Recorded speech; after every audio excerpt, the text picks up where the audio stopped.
Welcome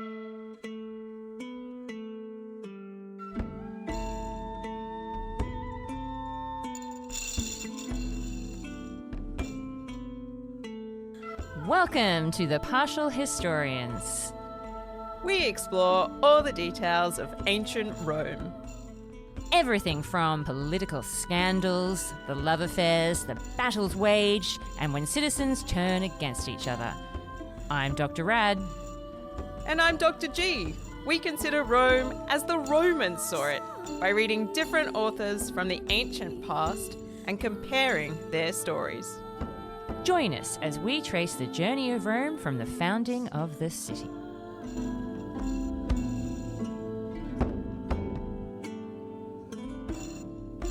Hello and welcome to a brand new episode of the Partial Historians. I am Dr. G and am joined by my long-going and fabulous co-host, Dr. Rad. How you doing, Dr. G?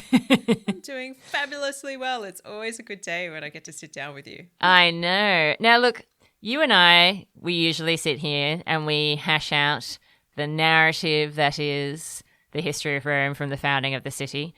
We look at different sources, we compare accounts. And to be honest, I think one thing that we are not particularly good on is like anniversaries and special episodes and that sort of thing. We never really pay attention to how many episodes we pump out, and we don't really do episodes to celebrate how many years we've been doing this. But we felt that we had to pause and celebrate today, slow going as our narrative is. I think you mean thorough and detailed as our narrative is. It is thorough and detailed. So today is a special episode because the last time we spoke, we hit a century. Yeah, we're about to tip into a whole new world in terms of the numbers. Whether that means anything for the Romans is anybody's guess, but it certainly means something for us. So we're about to switch away from the 5th century BCE, and we thought to ourselves, let's just take a moment, take stock of the situation. How far has Rome come in its first century as a republic? Exactly. So today is the most gigantic partial recap, if that even makes sense, that we've ever done. I'm not even willing to call it a recap. It's going to be bigger than that. Yeah. As we look at the 5th century.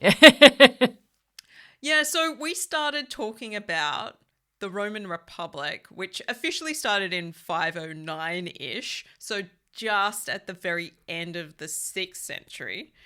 And that was in episode 45, which was called The Last Gasp of the Regal Period.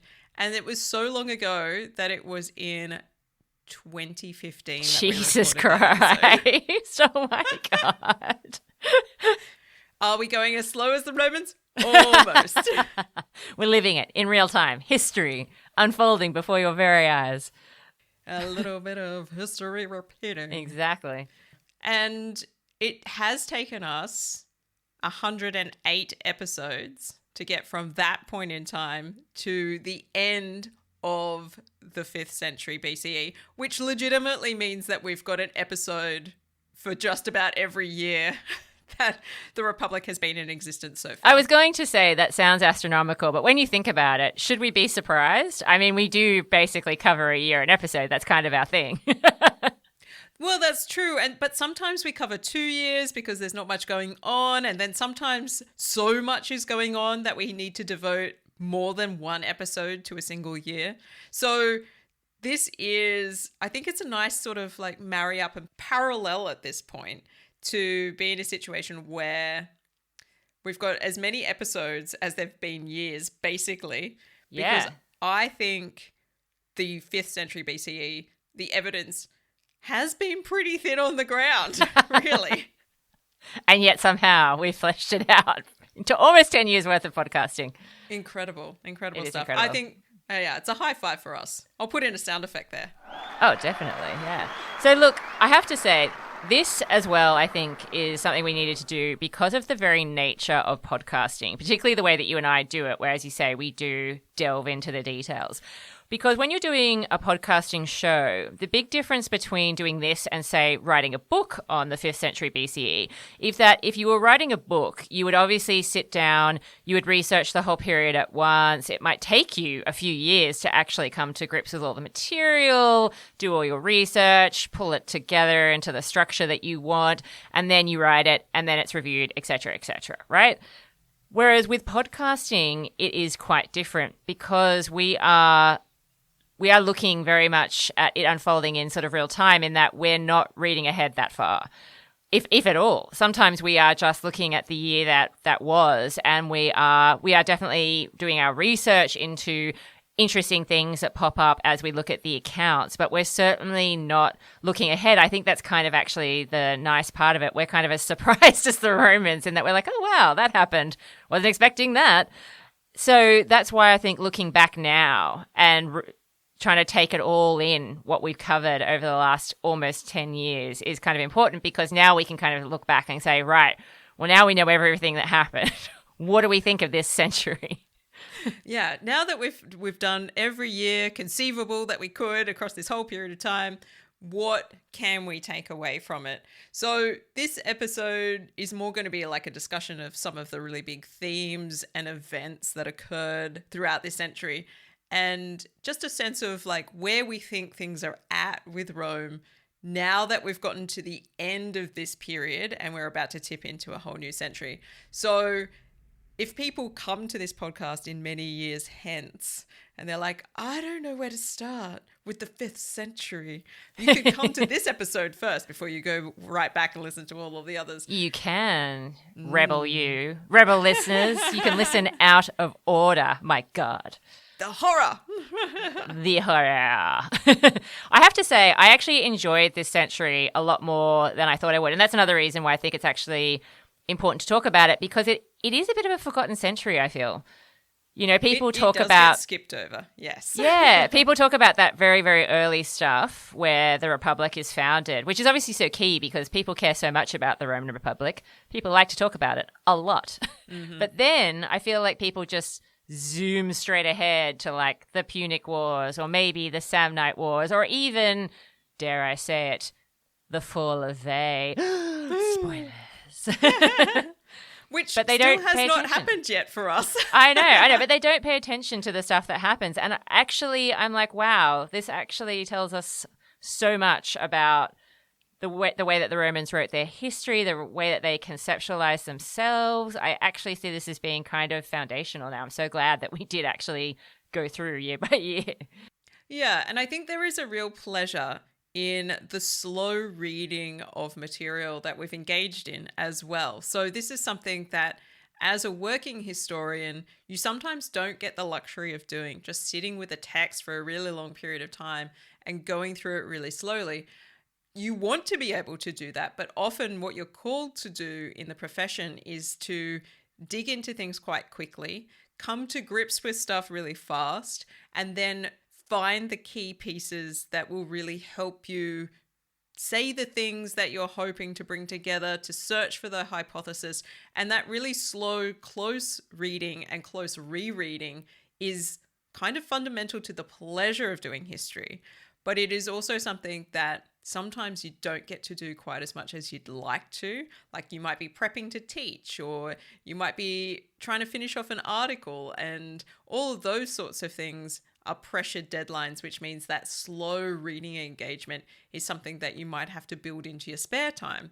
And we've been really fortunate to be able to do that within the context of producing a podcast together. Completely agree. I tend to dip in and out of source material if I'm writing an article or writing a book, and just finding the stuff that I absolutely have to read because there is a deadline looming and I need to get through things as quickly as possible. So yeah, I think this is something that is unusual and yet should be such a key part of what it is that historians do. Yeah. Slow and steady wins the race. Yeah. All right, Dr. G. So you have very kindly put together a highlights reel for us here, which we're going to explore. So why don't you tell me what stood out to you looking back on the 5th century BCE as a defining theme? I think one of the first things that I think is worthy of mention is that we have the introduction of the role of dictator. So this is something that fundamentally you cannot have under a monarchy. It doesn't really work like that. The king's in charge. The king does all the things. They're both the spiritual leader and the military leader and the judicial person. Those functions really get split up and broken away and sort of hived off in different directions as we head into the Republic. People see the monarch as somebody who has way too much of various powers, and that needs to be dealt with. Having said that, though, the early Republic of Rome is a messy place, and they're trying to do something new with their government, and they're not really sure quite if it's working or not. And sometimes they do get themselves into a bit of a spot of bother. Sometimes that relates to their relationship with the gods. Sometimes that relates to the military. Sometimes that relates to judicial matters. And in times of real need, all of a sudden they're like, well, it might be good to have one person really in charge and just in charge for a small amount of time. And this is where the idea of the dictator sort of comes into play.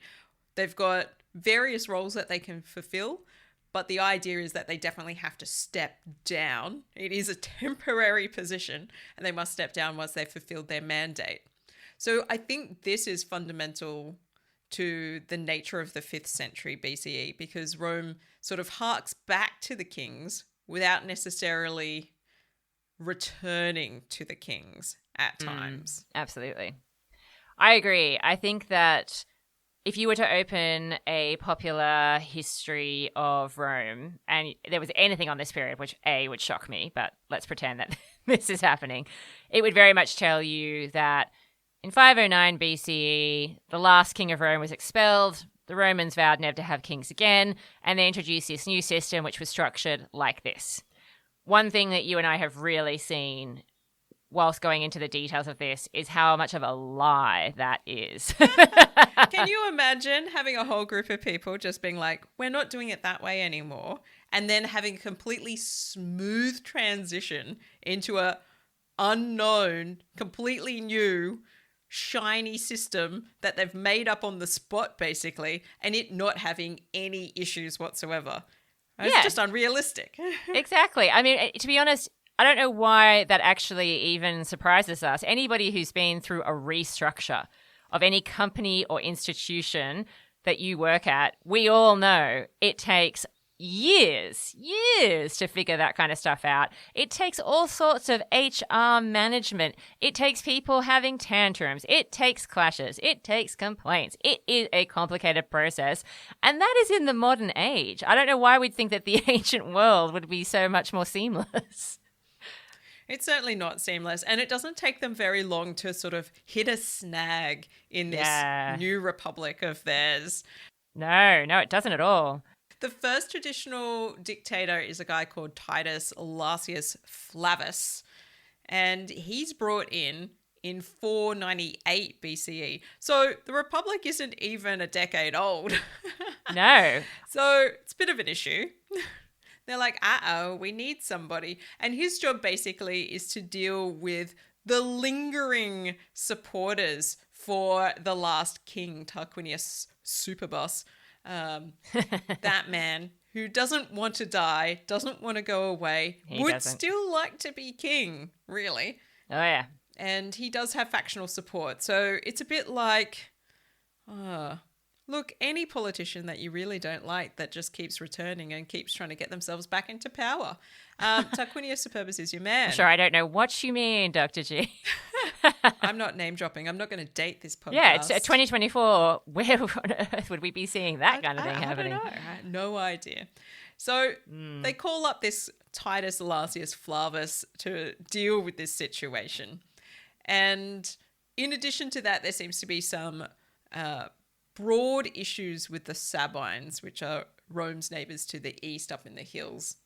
So there's unrest politically, we've got some monarchical elements still at play. We've got the neighbours of Rome causing a bit of an issue.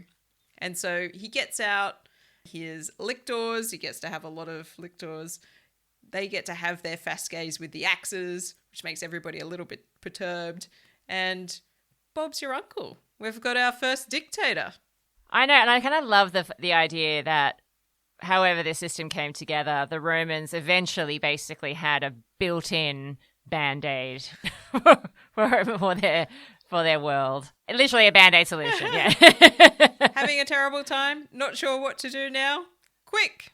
Appoint somebody dictator. So there had to be an agreement about who the dictator would be. That was pretty important. Of course. And there is an outlying, even earlier contender to be the first dictator. Scholars tend to not be sure about this one, though, so he doesn't usually get the name.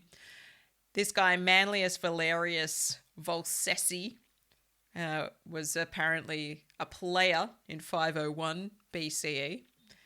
But the sources are pretty thin on the ground, so that one's usually dismissed. But then we have like some really standout figures, and the most famous dictator, and shout out to our fans in Cincinnati. This guy takes the cake. In the 5th century, we have Cincinnatus as dictator, and he holds the role twice, which is phenomenal stuff.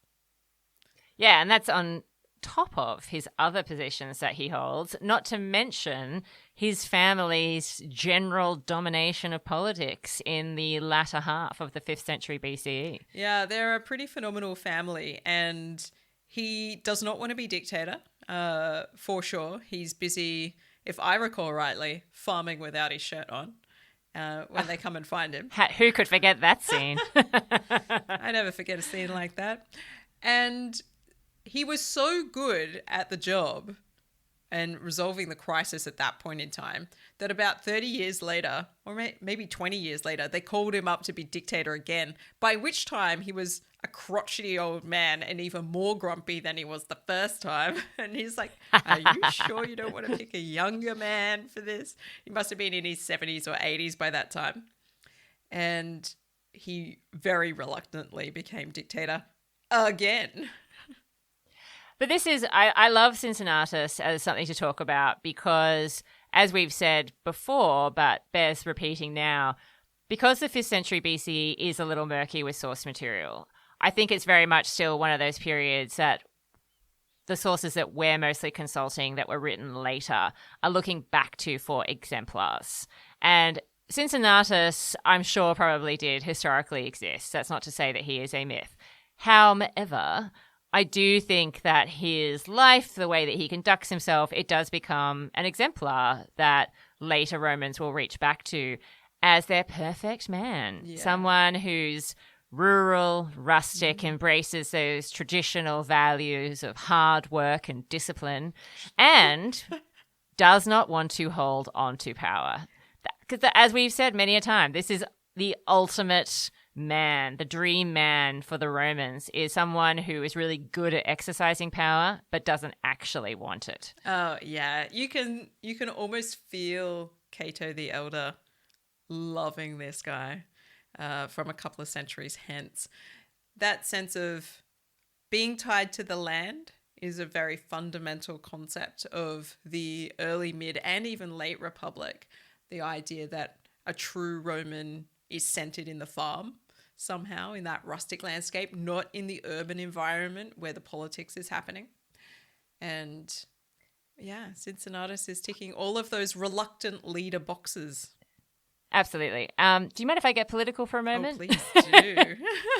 So I know this is going to put a timestamp on this episode, which is not ideal, but I can never resist it. Whilst obviously it's not exactly the same, I do think that there is also still something about maybe certain people these days where we are a little suspicious of anyone who's too keen to hold power, even in our own time.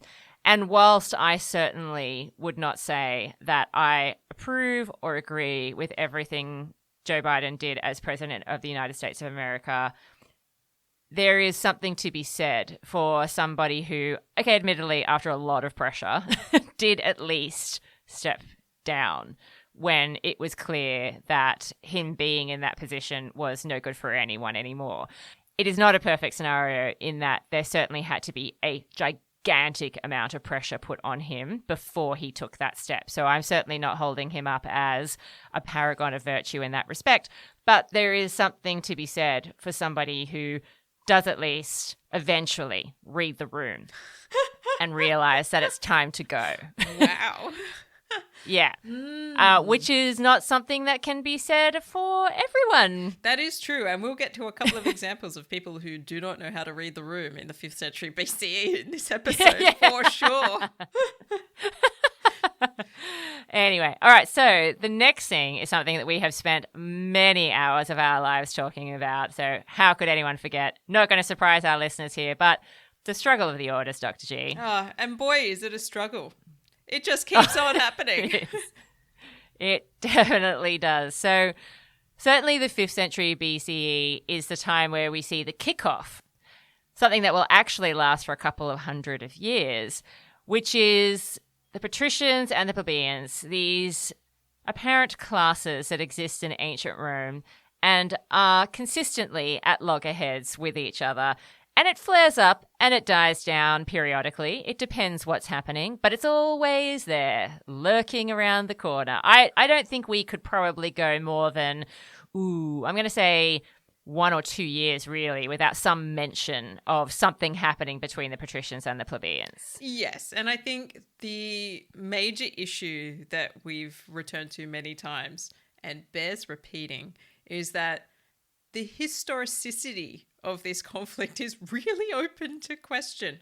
Who are the patricians? Who are the plebeians? It's not at all clear. We don't have enough good, solid, independent evidence outside of our written source material that was produced much later to give us some insight into what is going on here. So it does make it really hard to know whether we're on firm ground with this. The idea that there would be social and political tensions in any state, particularly as it's starting to grow and expand, and particularly since they've just changed their system of government, seems a reasonable assumption. And what shape that really took is kind of anybody's guess at that point. But this struggle of the orders it flares up in a number of ways across this century, and we'll get into more detail on that. It's a big deal, and it seems to be positioned very much in our source material as the elite faction within the social structure of Rome is very much trying to push its own agenda, and obviously they have the power and the platform to do that. And this leaves the people who are locked outside of that pretty frustrated a lot of the time. Yeah, I think that's exactly it. I think that's why it's been so appealing, actually, to look at it, particularly with the world scenarios that we face these days. The idea of powerful people managing to establish such a domination on the institutions that control everyone's lives, and the frustration that comes with that. I think we can very much sympathize with that. I think that's been very clear in the way that we've talked about it. Yes. Yeah. It's not that we don't know how things work, which sometimes seems to be the case in the conflict of the orders. Like, it sometimes seems like there is some sort of knowledge or oral tradition or training or something that is at stake here, where only certain people maybe are familiarized with that or know it really well, and that may be part of the frustration. But even once that issue is somewhat resolved, it definitely is this frustration of like a lack of representation, a lack of access to certain parts of the state. So whilst we might not necessarily feel confident in who the patricians are, who the plebeians are, we certainly wouldn't want to suggest that there isn't some sort of power struggle happening in ancient Rome in the 5th century BC. It might just be that the way that our later sources choose to explain it, it maybe reflects a little bit more of events closer to their own time than what was actually happening, and that's why it seems a bit dubious. But certainly they're probably very aware that there was some sort of power struggle going on within Rome, within certain factions. We just can't be certain who made up those factions. And sometimes it feels like that story is being projected onto maybe a fairly bare bones account. And so they're like, I can't quite make sense of this. I know, it must have something to do with the struggle of the orders. Guess what, guys? It's the struggle. Yeah, and fair enough. And this leads us into a couple of really big ticket events that take place in the 5th century, which is the first and the second plebeian secession, where yes. this idea that the have-nots get so completely frustrated with their inability to be able to produce something in this new republic that actually helps them, supports them in their difficult lives, that they decide it's easier to up sticks and go somewhere else and leave all of those elite fancy pants patrician people to rule over each other without the plebeians having to be involved.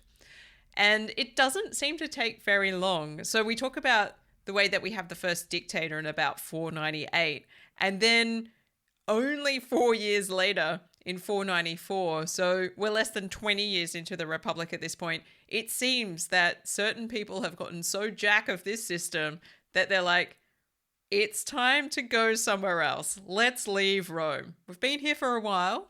I don't want anything more to do with it. And so they leave what is the urban boundary of Rome, which is determined by the Pomerium, and they go and head out to a place known as the Mons Sacre, the Sacred Mount. Sometimes also referred to as the Aventine, but they might be different places. And it's this moment where they seem to decide that they need their own representation as well. They need people to negotiate on their behalf, because the patricians aren't satisfied with this situation. They're like, what are you doing running away? We need you. We need you. And they're like, well, you need to treat us better. So it's a bit like an abusive relationship. It does feel that way. It does feel that way. And what the plebeians do is they nominate a couple of people to represent their interests. So they kind of like go for like, you can talk to our lawyers, okay? Don't talk to me, talk to my lawyers. And these two people become the start of what will be known as the Tribune of the Plebs. Very important. Very important.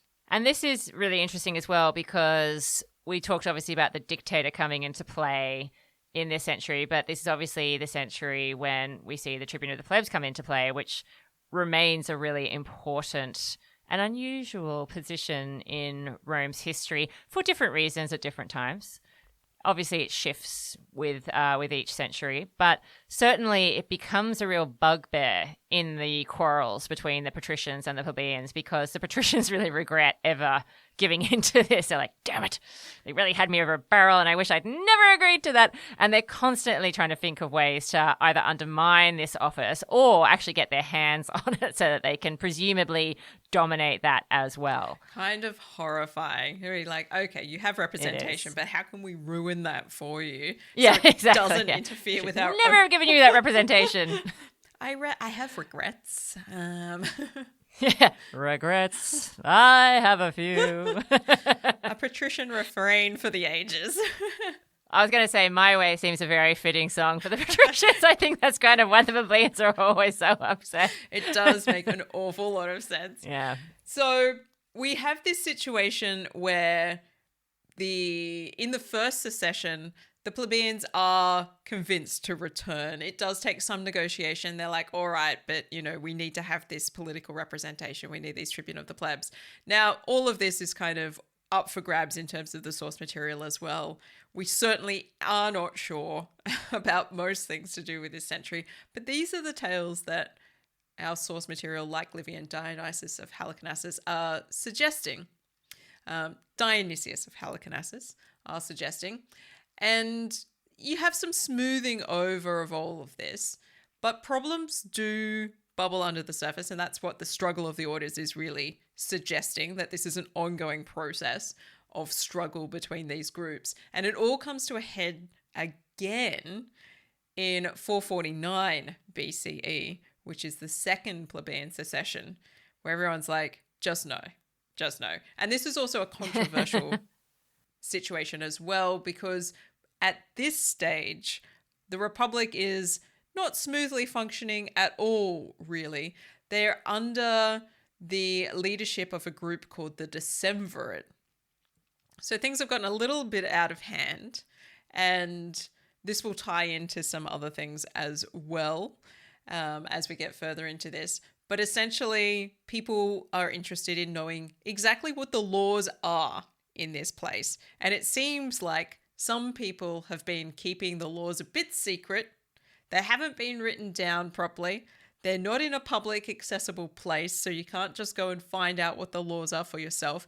Usually what seems to happen is you try to do something as a citizen of Rome. Somebody more powerful or important than you tells you that you're not allowed to do that. And in fact, you've broken the law and you didn't even know that there was a law about that. So there's a real frustration coming through that, well, if this place has laws, surely everyone needs to know what they are. And this is where they decide to establish something like the decemvirate, which is a group of 10 men. And we'll get into more detail about them later. But they're supposed to be putting together a publicly accessible law record.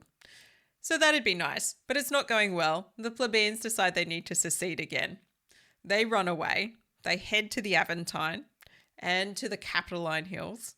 And this really forces another negotiation moment with the elite class.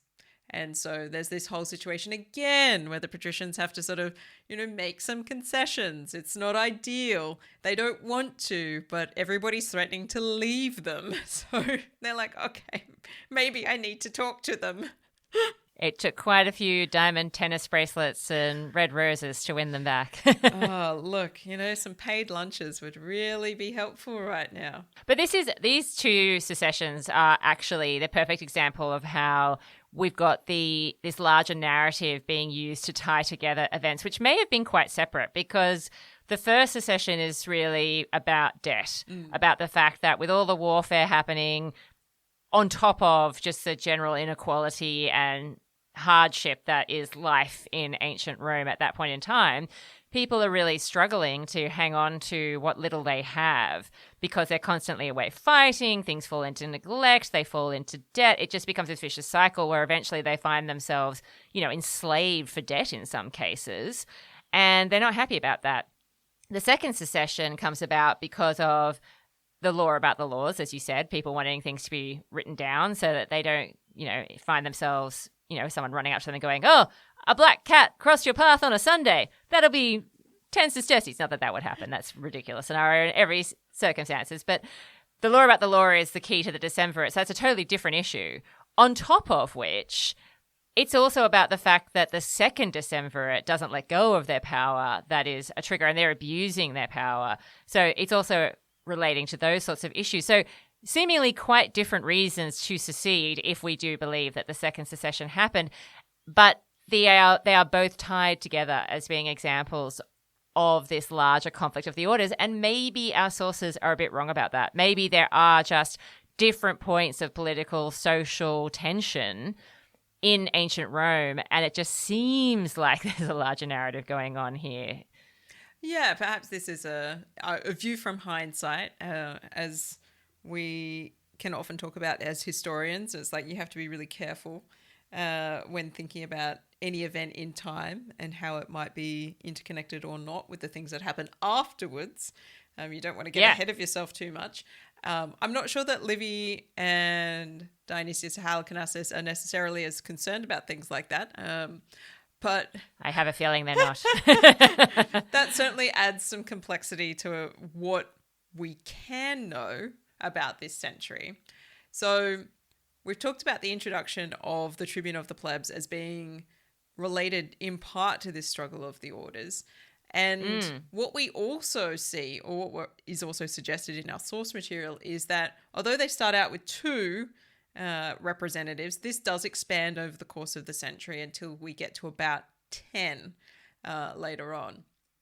So part of what makes the Tribune of the Plebs really special is the fact that their body is considered to be inviolable in the time that they're holding the role.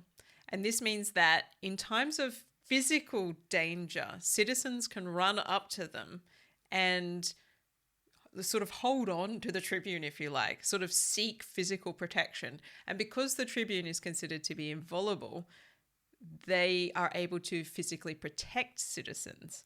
Now, this seems like a really kind of specific thing, but if you think about what would life have been like in the early urban Roman state, where some people are allowed to carry sticks by permission, and some people are not, you might think to yourself, well, sometimes you need to run away from the guys with the cudgels and find some safety with somebody who's designated as inviolable.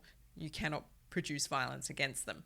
So that's the thing. So I think when we think about Rome, obviously it comes to mind as this kind of like militaristic, powerful empire. But in this early period of the history, we can start to see these really early tangible signs of the kind of physical violence that's always at play in its political landscape, even amongst themselves.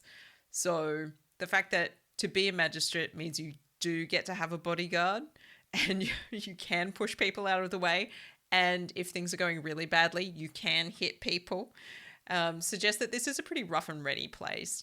And having somebody who is able to offer physical protection to people who are outside of the elite becomes a really important force.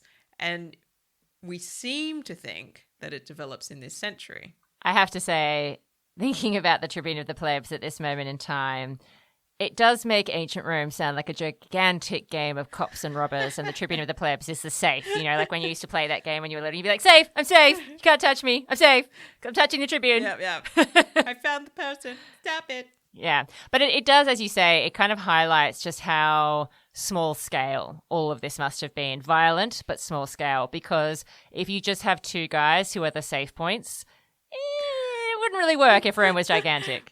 Yeah. You would hope that it's a small place because that doesn't seem like enough people to offer protection. No, it does not. I also feel kind of bad for the tribunes. I feel like they would receive a lot of very sweaty, panicky hugs.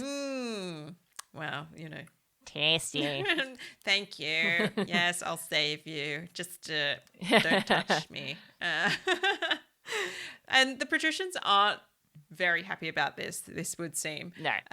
It's a problem. They didn't really want to allow this. They had to. They were forced into this. And so they are often seeking to bring down the tribune of the plebs from within, it would seem, either through bribery, outright threats, or even worst of all, trying to co-opt themselves into the roles so that they also are a tribune of the plebs and can whittle things away from the inside in that sense.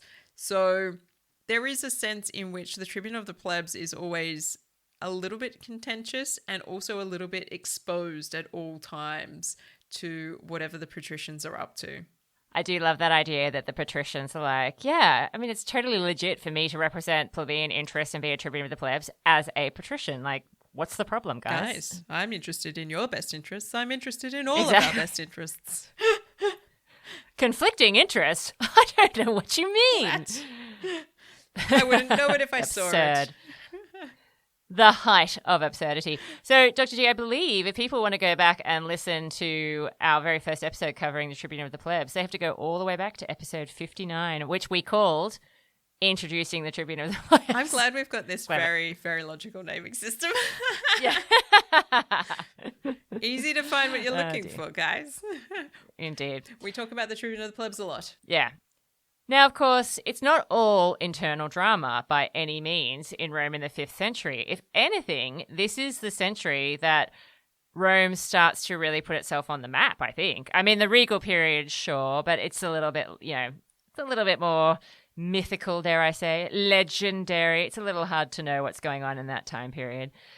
So they're certainly not a predominant power at any point in this century. They are not the Rome that gets made into glorious movies like Gladiator. Certainly not. But we do see some really interesting interactions with them and other major powers in Italy at this point in time. So we, of course, have the Etruscans to the north, very influential culture on Rome itself. There's a lot of interchange there, but also, some conflict. And then we also have the Sabines to the east. They are major players in the 5th century. Not quite as much, though, as the Aequians and the Volscians, who are to the south and the southeast. Oh, if I had $1 for every time I'd said the Aequians and the Volscians, Dr. G. Oh, you would be able to retire right now. I could be a podcaster full time. It'd be amazing. Let's set up that system. Yes, I think so. Rome is small. It is not predominant in its region necessarily. It seems to be engaging in back and forth conflict with all of its neighbors. And the 5th century, within the broader terms of what we know about Italy itself, the whole kit and caboodle from north to south, that whole peninsula, across this century, it seems to be a century where nobody is really flourishing as much as they have done previously. That is true, yeah. So the Etruscans seem to have this really sort of thriving trading culture, and they have an influence that spreads all the way into Campania, so south of Rome, in the 6th century. And that seems to really be curtailed in the 5th century. So they start to lose their foothold in the south, and they start to expand a little bit more and flourish more in the north. So if you think about where the Po River is, they're doing quite well up there in the 5th century. But where Rome is in the center of Italy, the Etruscans aren't doing so well. And it's becoming that's their lowest threshold, like the lowest point into Italy that they are able to retain any control. They lose that influence in Campania. And so that's all happening. You've got the situation in Magna Graecia, where again, the archaeological records suggest that the trading has really slowed down, that you've got a lot of infighting between peoples who are from ancestral Greek colonist backgrounds with people from Italic backgrounds. So there starts to be sort of more internal fighting going on, and the trade network's sort of falling away a little bit.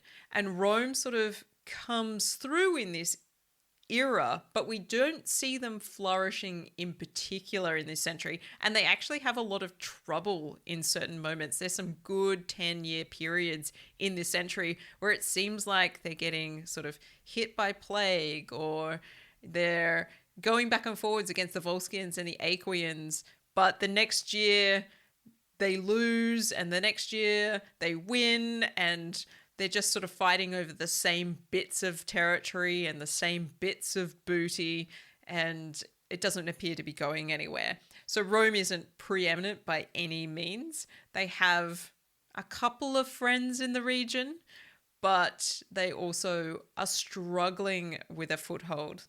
And we do get this sense that one of the ways that warfare operates in this century seems to be through the framework of the family. So the gens is a really important mechanism for military power. And the one that really stands out is the Fabian gens in this century, because they're nearly completely wiped out through their conflict with the Etruscan outpost of Cremera to the north in around about 477 BCE. So they have this huge problem where they lose almost every eligible man who could continue their patriarchal line in this moment. And so we get the sense that warfare isn't just about elite people trying to levy an army together, but it is about families determining what their interests are and where they might want to send their own personal war band. And I think that this leads so much into the politics that we've just been talking about as well. I think with military power obviously being so crucial to Rome's survival at this point in time, forget about thriving, just survival against all these other rival powers. With that military backbone being so crucial, it makes sense that we also see the genses being so crucial in political life as well.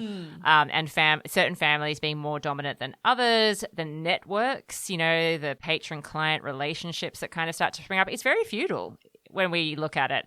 And that's where I think the chaos comes from as well, because it is about whether these families, I think, actually have the ability to follow through in a military sense, not just a political sense. And that's why I think that there's a little bit more chaos to it than you might otherwise be led to believe, where it's like, well, the Republic was founded and this is how it worked and, this is how it operated.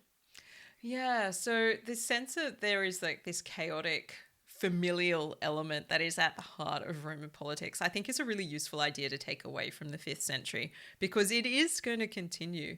We're going to see the rise of different gentes over time, and that's part and parcel of the way that Roman politics is centered in the extended family in really particular ways. So obviously you have an expanding range of magisterial positions that occur as we go through time. In the 5th century, we're not entirely sure about how complex that structure is, but there's some, and it's going to get more complex.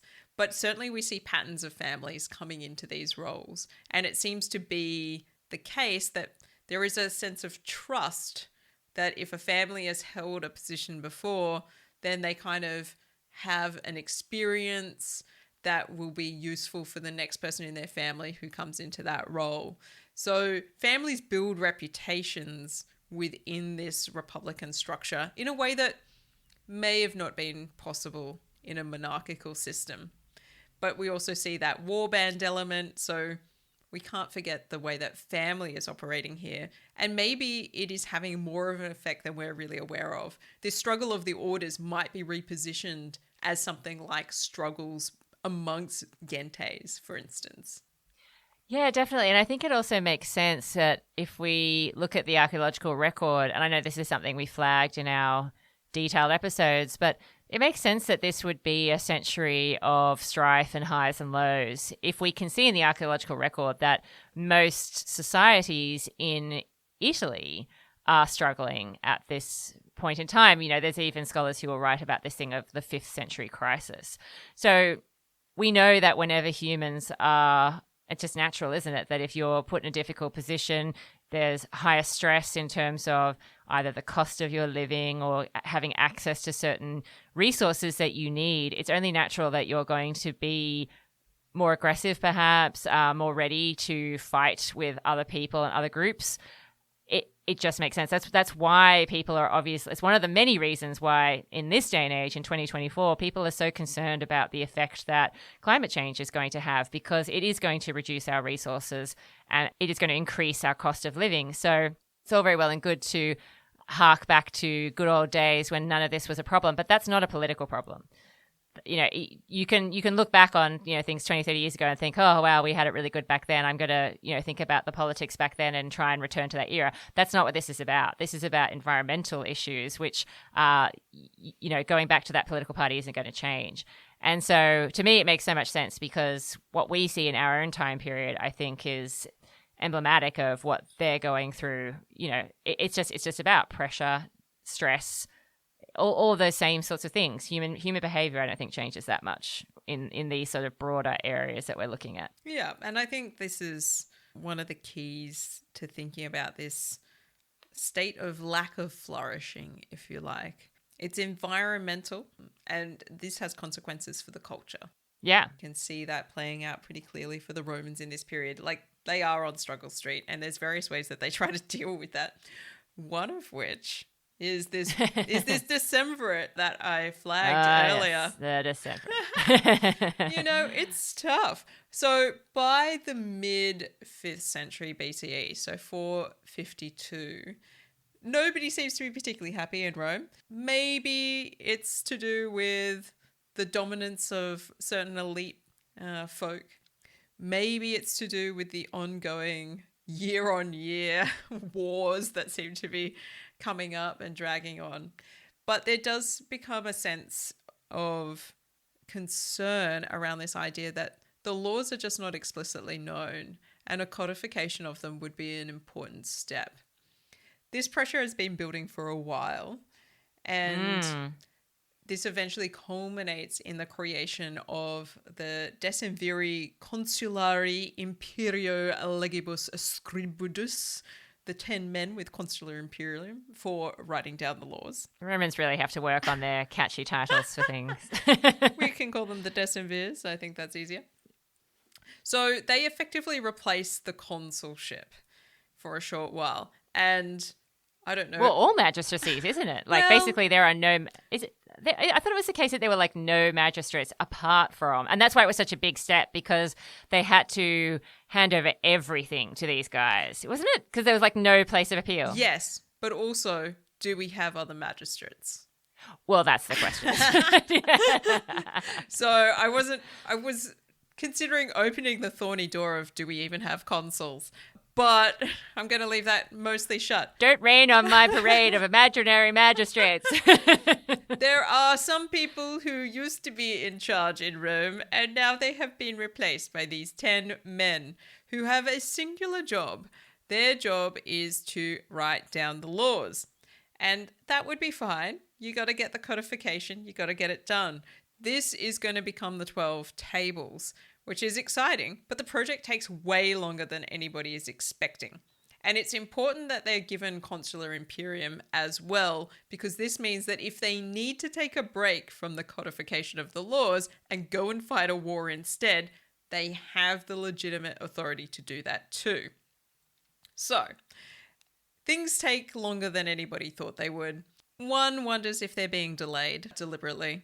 Isn't it nice to be in power? Isn't it nice for you and 9 of your buddies to be swatting about in charge of this place and not really have to give it up until you get the job done? But what if you don't ever calling get all the the job shots, done? Yeah. What if it takes your whole life to get that job done? So anyway, in 450, it's decided that there needs to be a second decemvirate. So the first one sort of dragged on a little bit too long, at least twice as long as expected, because they thought it would only take a year, but it's taken at least 2. And they're like, okay, we need to get a second group of these guys, and we really need to finish this task. And the second group is really the choice pick of a guy called Appius Claudius. So he stands out as the preeminent figure in this time period. He has enough charisma and enough zhuzh that everyone's like, well, he should be in charge of that second decemvirate. So he handpicks it, basically, and has all of his buddies brought in, and then they all start behaving badly. I think might be the nice way to the of putting surprise of nobody who knows the Claudian family. it. The Claudian family have a reputation. Remember this. It's going to become important over and over again. It will. Different branches, and yet. Yeah, they can't help themselves. He ends up ruining some innocent lives, and it's only after a supreme act of violation of Virginia, who is a plebeian woman, that the Roman Senate, who standing off in the background, just a bunch of old men being like, yeah, I don't know if we should let him do this anymore. They finally are persuaded that the decemvirate needs to be dealt with. And the murder of Dentatus, Dr. G. Everyone forgets the murder of Dentatus, the man with teeth. The murder of Dentatus is still etched in my soul because I will never be over the grief. Let's make that clear. Dentatus did so much, and how was he repaid? Terribly. So, eventually, the decemvirate is shut down.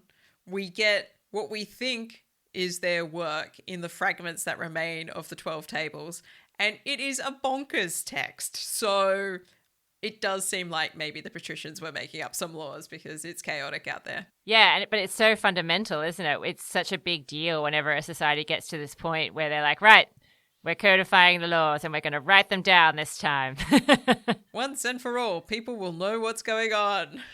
And boy, yeah, absolutely. Did you want to know less about fruit trees? Well, that's just it. That what we have left of the 12 tables, we do have a bit, but it is still somewhat fragmentary in spite of its immense importance, apparently, to Roman society. Yeah, very fragmentary. A lot to do with understanding where the borders are between you and your neighbour's property and the sorts of things that pertain to what is okay to do if you find something on the wrong side of the fence. And yes, exactly. You know, can you chop down the branches? And it's like, sometimes you can. Yeah. And this is the Roman dream, Dr. G, to have your own land, which brings me to one of the other big themes of this century, apparently, the dream of agrarian reform. So along with the law about the laws, Law about the laws, issues over debt. This is probably completes the trio, I think, of the top plebeian demands in the struggle of the orders. It's a little tricky to understand this because if we look at what the sources say, it is the fact that there is public land, the ager publicus, apparently. Apparently, yes. And it is not always being used in a fair manner. We think that, according to our sources, the elites are perhaps controlling it overly much instead of it being held in common use for all the citizens. Now, we've always struggled with this storyline because it just seems so much like the issues that arise in the late Republic and are super controversial at that time period. And this involves, for those of you who know a little bit about Roman history, the famous Gracchi brothers, Tiberius and Gaius Gracchus. They get swept up in these issues of land reform in the late Republic. But it's just brought up so many times. It is a huge issue, and it seems that Livy and Dionysius of Halicarnassus are very fixated on it. It seems to be one of the pain points of the broader struggle of the orders. The idea that there is ager publicus at this point in time seems a little far-fetched, I would suggest. If we think about the broader context of the 5th century in Italy is not a time of flourishing, it's a time of struggle, generally speaking. And Rome isn't expanding very much. Now, they do make some acquisitions in the 5th century, little outposts here and there, but it is not at all clear that they are controlling vast tracts of land. No. And even if they were controlling even small areas, they tend to lose them and then have to regain them back. It's not like they're secure holdings. And let's say, for instance, you took over a place in the 5th century and you were Rome, and then the next year you lost it, and then the next year you gained it back. Do you gain it back in exactly the same way that you had it before? And what portion of that, if any, would be considered common use land? Goodness knows. It's madness to me.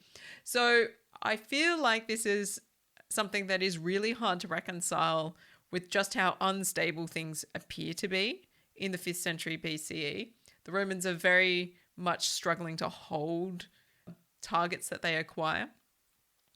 If they are expanding, it's not at all clear where that land would go or how it would be used, although sometimes there's mention of colonists being sent out. And yeah, it does feel like we're really getting a later issue being sort of superimposed on this very first century of the Republic, just to sort of give us a sense that this has always been on the cards for Rome, and the stories that happen much later with the Gracchi are maybe justified to a certain extent, that the idea has always been at play.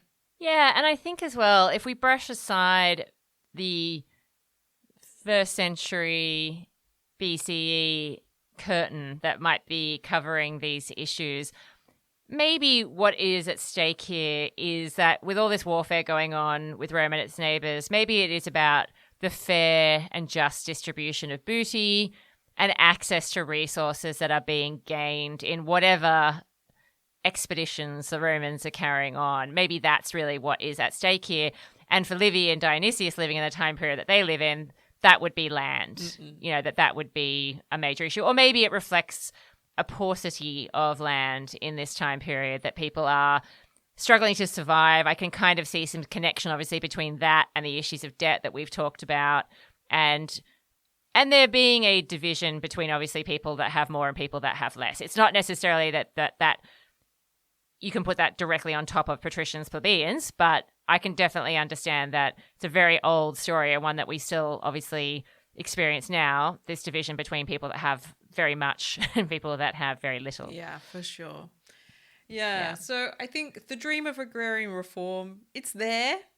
How does it manifest? And I like your theory relating to, like, is it about equitable distribution of the booty, the things that are taken in warfare, as much as it might be about Gotta divide up that ass. shake it. Sorry, it's been a while since I've done one of those jokes. I always appreciate them. And thinking also about like, how does it look when you're struggling to survive? And this is one of the problems that Rome suffers from as well, is that it's like, this is not a hunky-dory time to be a Roman.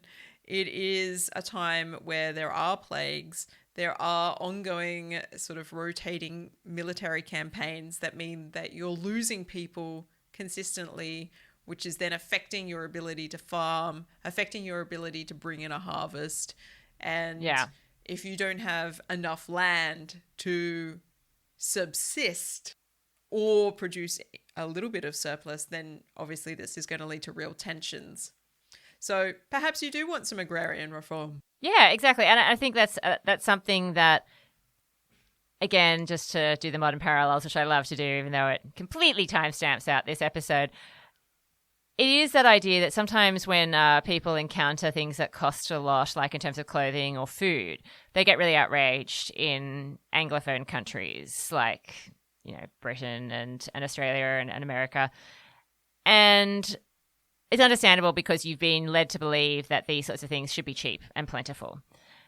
But actually, when you look at the amount of labor and work that goes into producing these resources and how crucial they are to survival, if everyone in that supply chain and in that production is getting paid well enough, then actually these things probably should cost a little more than what we've been led to believe. Doesn't mean it should. I'm not saying I agree with the cost of living crisis that is happening in many countries right now, but I think we've been led to believe that certain things should be cheap and that we should have huge amounts of disposable income.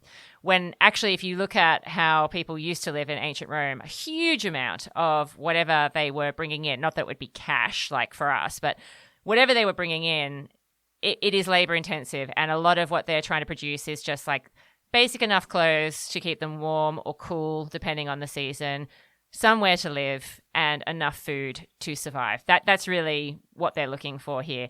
Sure, everyone enjoys entertainment. Everyone enjoys that extra stuff that you have. Obviously, there is like something inbuilt in us where there's competition and rivalry and we want to have more. But I think that comes from a survival instinct. Whereas these days, what it applies to, obviously, that more is becoming just so extravagant. The lifestyle that we expect with that more is just, it's insane when you look at what people are aspiring to have. And that's why it's just not reachable for most. Yeah, for sure. And I think when we're thinking about Rome and how people are struggling in this century, it is perhaps even more, I don't want to say laudable. That's the word that came to mind, but that's not the right word. Even more interesting. Well, let's stick with something really neutral. One of my favorite words, interesting. That they do field as many military forces as they do. Absolutely. Part of it is about survival, and part of it is trying to create that sort of protective barrier between yourself and the danger. So if you can control... gotta have that buffer zone. Yeah, gotta have a good buffer zone. It's strategic. It's military. You know, it's tactical.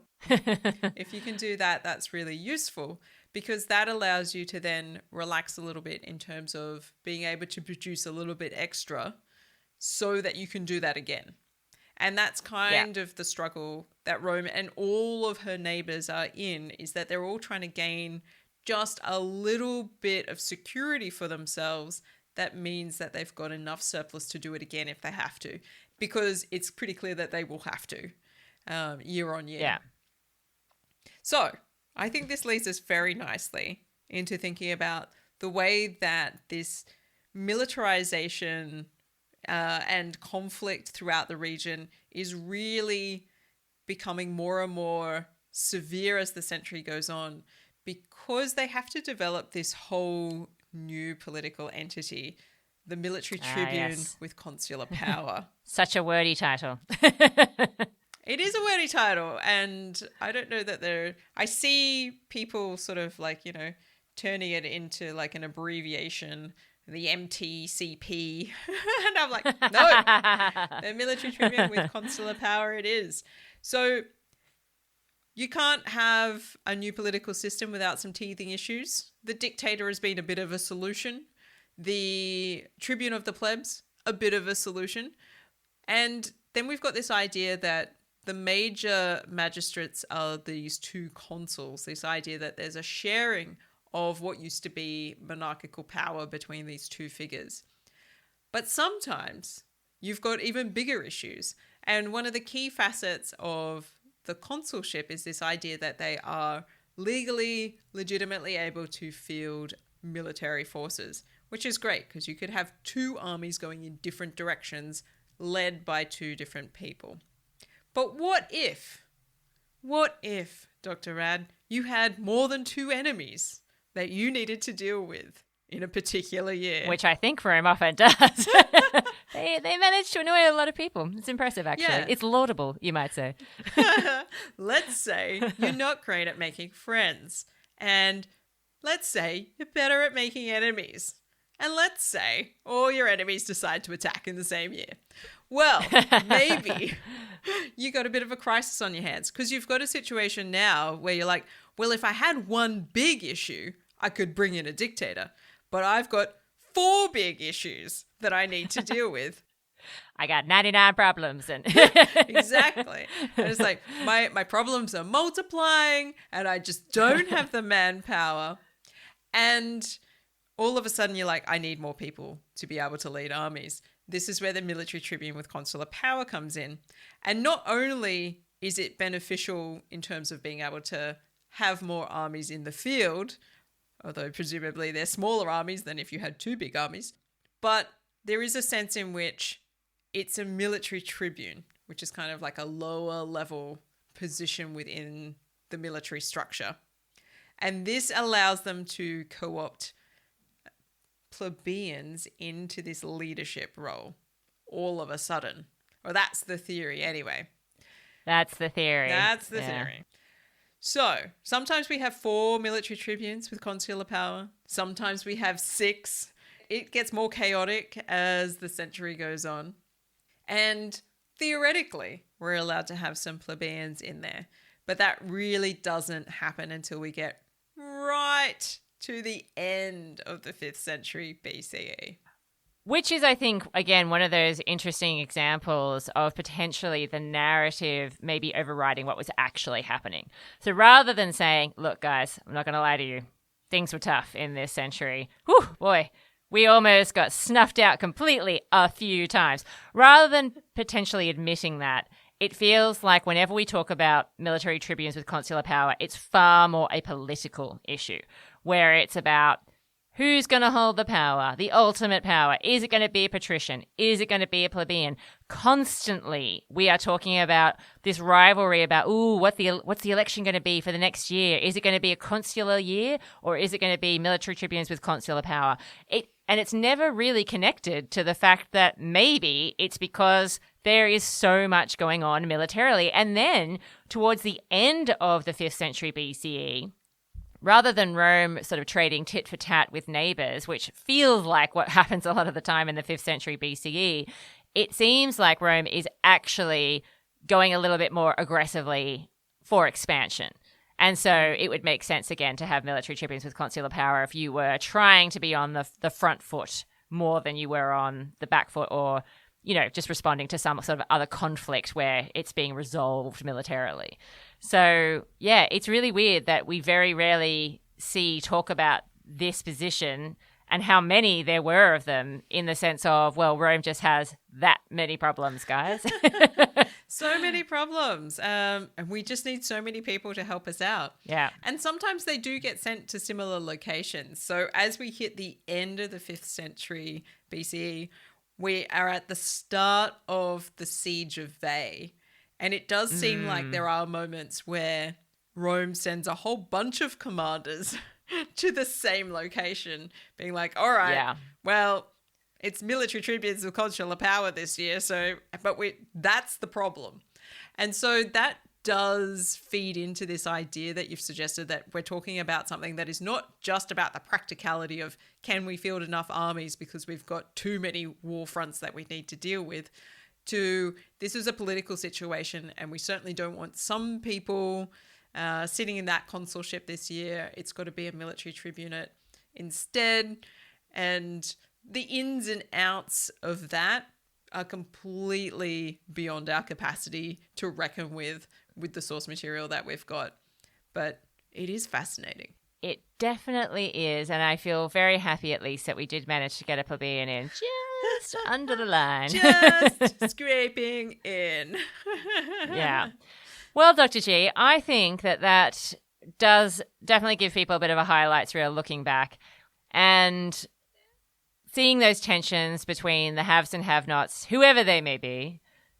We're not going to make them fit in these labeled categories. We're too cool and hip for that. I don't like labels. Yeah, don't like labels.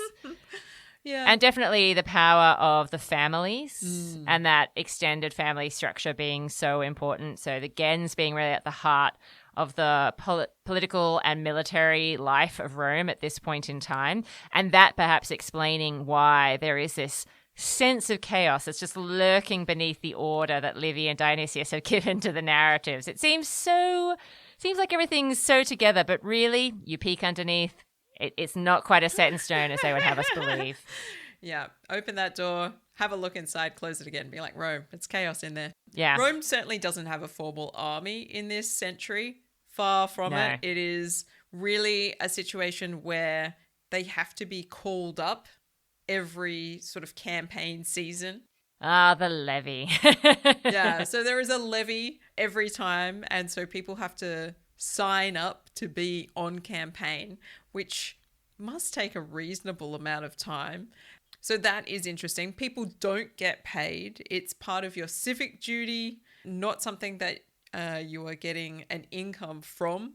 And we start to see a little hint that potentially there is payment offered to Roman military forces right at the end of the 5th century BCE. And again, it's related to the siege of Veii. A little hint. You're calling Livy talking about military pay multiple times. A little hint. Well, that just shows how much you value him, Dr. G. It's a very small hint. I would not be the first historian who has a small quibble with Livy on this point. I know. But the idea that you could run a siege, which has to run regardless of the season, rain, hail, shine, you're on siege, the idea that would maybe necessitate or encourage some sort of monetary compensation from the elites does make some sense, because prior to having a long protracted siege, warfare tends to be campaign season only. So you do your levy in the early spring, you get out in the summer, you wrap it up before winter because you've got to get home. So that whole situation in terms of like warfare being tied to the seasonal calendar might allow you to just sort of be like, it's a citizen duty to turn up and do the fighting. And it's like, and the weather is nice and you're hanging out with your bros and you're like, yeah, look, I've seen some traumatic things, but, you know, I had some fun as well. It's summertime and you know what that means. It means I'm wearing my shorty shorts and I'm on the battlefield with my bros. Who wears short shirts? And it's Actually, we should change that. Rewind. Who wears short skirts? I mean, it's beautiful out there, you know. There's a men hanging out with men, writing letters home. Dear Marcia. So the other thing that we definitely see throughout the 5th century BCE, not surprising, and again, something that modern listeners perhaps have greater understanding of now than they would have 10 years ago, is just how much illness can have an impact on a civilization. So we certainly see devastating outbreaks of plague. What exactly that illness is when they say plague or pestilence is anybody's guess, because of course we have very different understandings of medical matters in the modern time period to the ancient. But certainly the way that could really bring Rome to its knees. And that I think also links into other disasters like, you know, famine, infestations of, you know, insects, anything like that obviously can be really devastating for these sorts of civilizations. And I think we kind of started to feel like that wasn't the case, again, in very privileged countries. But COVID really showed us that that is not the case at all. Yep. That any civilization actually can be ground to a halt if the illness is serious enough. Yeah. So, and I think the thing for Rome is the sad benefit for Rome in all of this sort of stuff is that plagues, they're not interested in your borders. You know, they will sweep through your neighbors just as they will sweep through you. So true. You have a situation across the 5th century where Rome falls under the blight of some sort of plague and pestilence, but they're not the only ones. So it's not like their enemies can take advantage of the situation in any particular way, because they too are having a plague and all lying about being like, just let it be over. I can't live like this anymore. The odd time when they have tried to take advantage because they haven't been infected, usually they end up getting infected because they got too close to the Romans. Exactly. So isolation, guys, it works. Yeah. I mean, if you don't have the plague, don't run at somebody who has the plague. That would... Yes, social distancing. It's a thing. It works, guys. It works. Follow the science. Yeah. And so, basically we've got the 5th century being really interesting because it is a time of struggle. It's a time of conflict. Rome is trying to establish itself. It certainly is a power that's worthy of discussion at this time. You know, people are definitely taking note of it. People want to conquer it. People want to grind it into the dust under their sandaled heel. But it certainly isn't a major power that is winning every battle. I mean, if I thought of it at the time, we really should have kept a scoreboard of how many times Rome wins and how many times it loses, because I feel like like it would come out fairly evenly. I feel like, for every victory, there's definitely a loss. And, you know, they're having this ongoing struggle with the Etruscans. The Volscii are a thorn in their sides, the Aequians, and later on the Faliscans. And they've got some friends as well. The Tusculans seem to be always on Rome's side. The adorable Tusculans, yes. Rome has made some friends. The Hunutians are their friends, which is cute.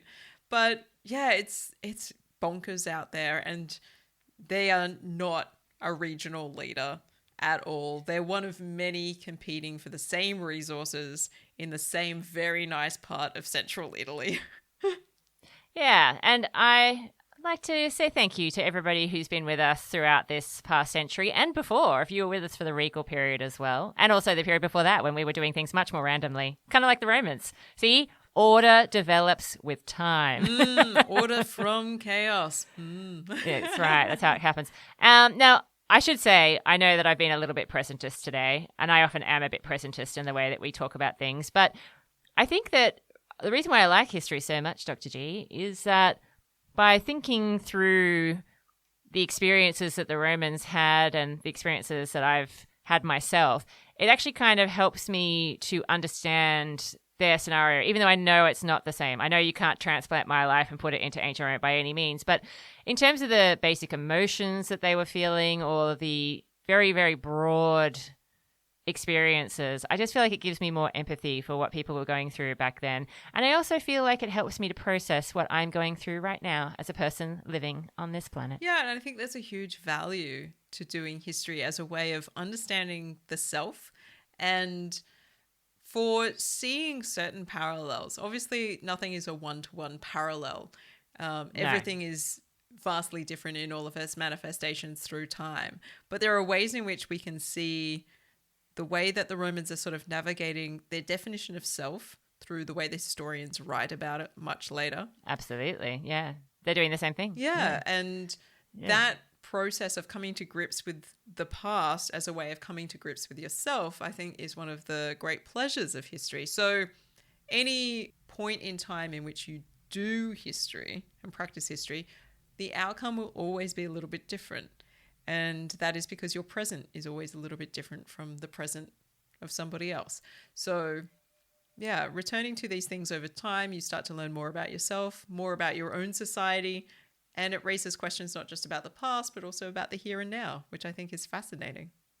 Exactly. It makes it intelligible. I think history is, at the end of the day, just good to think with.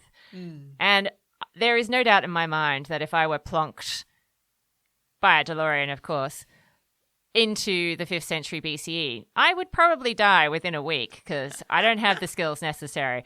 But if I think about the sorts of issues that the Romans are talking about and wrestling with, those sort of core conversations and questions about power and how a society should function and what our responsibility to each other is if we're living in form of society. I mean, it's all very understandable. And all of a sudden, even though I'm like, wow, your life is so foreign, I can be like, wow, actually, we're not that different. Oh, so true. So, Dr. G, it's been such a delight spending so much time in the 5th century BCE with you, and I cannot wait to see what a new century has in store for us. Did we just spend nearly a decade in the 5th century BCE? I think we did. We're going to have to live really long lives. Quick, take that magic potion. I'm very excited to start exploring the 4th century BCE with you, Dr. Rad, and I look forward to the next time we chat. Absolutely. We're certainly not going to run out of material. Oh, hells no.